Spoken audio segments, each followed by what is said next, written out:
Hello, welcome to the DVD tour of Old Washington, Kentucky, one of the oldest settlements west of the Appalachian Mountains. In 1763, the English issued a proclamation that no settlement would take place west of the Allegheny Mountains. It was already too late. Scattered groups of pioneers had ventured into the interior, and soon waves of settlers would follow. There they found abundant game, forests, plants, and water. Two of the trailblazers were Daniel Boone and Simon Kenton. Boone found a passage through the Appalachian Mountains where the present states of Kentucky, Virginia, and Tennessee come together.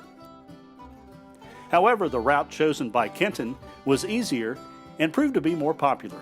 The Ohio River was his outlet to the wilderness, but Kenton still had to decide where to locate his settlement.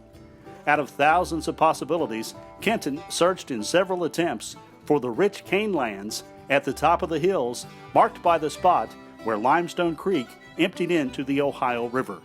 It was in 1775, with a companion, Thomas Williams, that Kenton reached his goal. Washington was located along the primitive road called the Buffalo Trace, originally beaten down by the American bison. The Buffalo Trace ran from the Ohio River through Washington to the Blue Licks and on to what would become Lexington. The cane was evidence of rich soil, and there Kenton decided to settle. Kenton wanted his settlement to succeed, and so he personally recruited settlers as they stopped at Limestone Landing. From the wilderness, those settlers built a community with a rich culture. In 1785, Arthur Fox and William Wood purchased 400 acres from Kenton and laid out a town. It was named Washington for the founder of the country. Local folklore suggests the name was chosen since the community aspired to be the capital of the country as it continued to move westward. More settlers came, and when the first United States Census was taken in 1790, Washington was the second largest community in what would become the state of Kentucky 2 years later. Evidence of this prominence was demonstrated as Washington was made the distributing point for mail in the entire Northwest Territory. The earliest architectures of Washington were log cabins, like the Canebrake, or the cabin next door, now dedicated to Simon Kenton. Kenton ran a store in Washington, and the reconstructed cabin was once a store. Another original log cabin that was relocated on its present site is Meffords Fort. It was made from the logs of the Broadhorn on which George Mefford and his family floated down the Ohio River. Often isolated, strong cabins such as this one were called forts or stations. Mefford raised his 13 children in this small cabin with only a single room and loft. Other cabins have been built or restored throughout the village.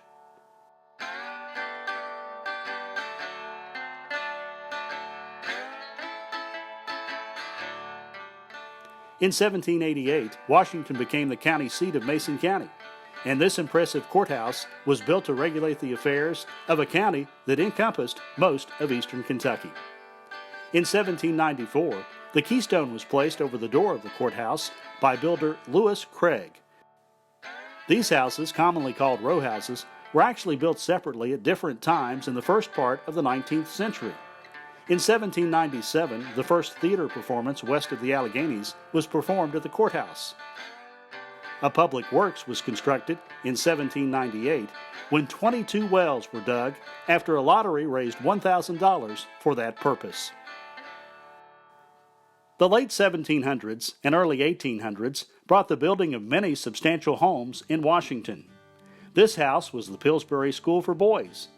Dr. William Goforth operated his medical practice from this house in the last years of the 19th century.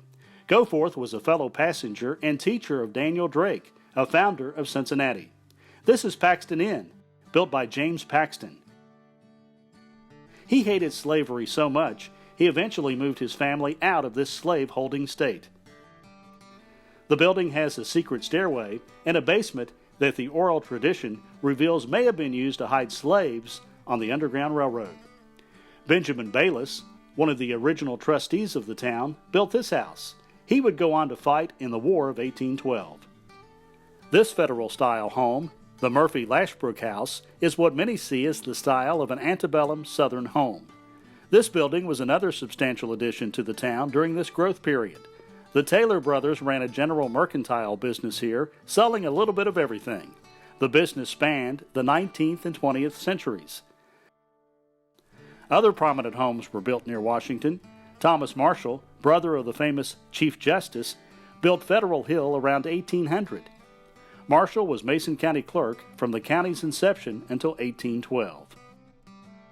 In the 1830s, the Maysville to Lexington Road Turnpike Company erected toll houses and collected tolls from travelers.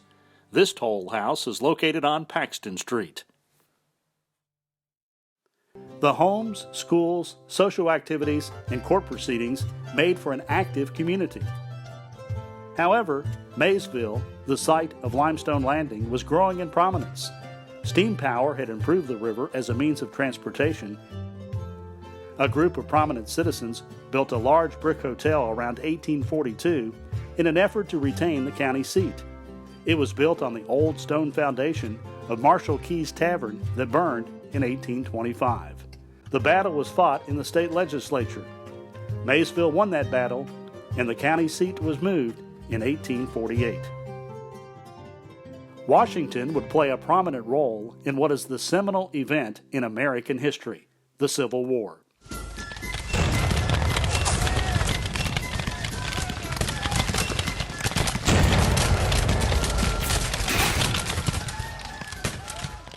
Public opinion remained split, and the Johnston House in Washington represents that split.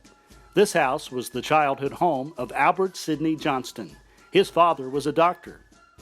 The furnishings are from the time period of the Johnston family. Albert Sidney Johnston graduated from West Point and was one of the most important generals of the Confederacy. After Dr. Johnston died, another doctor named Nelson moved in. His son, raised in the house, was William Bull Nelson. Nelson was a general for the Union. Harriet Beecher was the teacher of one of Marshall Key's daughters, Elizabeth. Beecher visited her student's family in this house in 1833.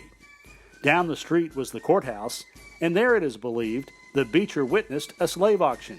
It is believed that scene and other characters from her visit would find their way into her book, Uncle Tom's Cabin. That novel would sway much public opinion to the cause of abolition.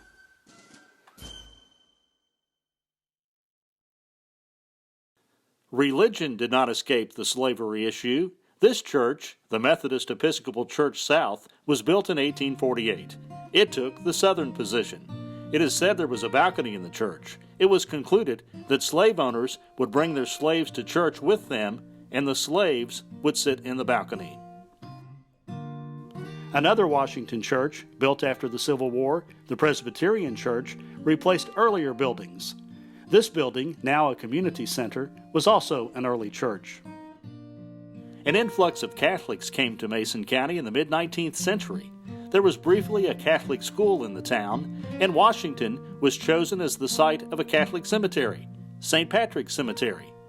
Singer and actress Rosemary Clooney, a Maysville native, is buried there. That cemetery, and what some refer to as the Pioneer Cemetery, are still active.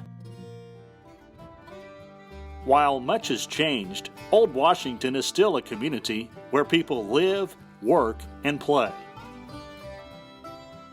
We hope you enjoy both the fascinating history of our town and the community and culture we have here today.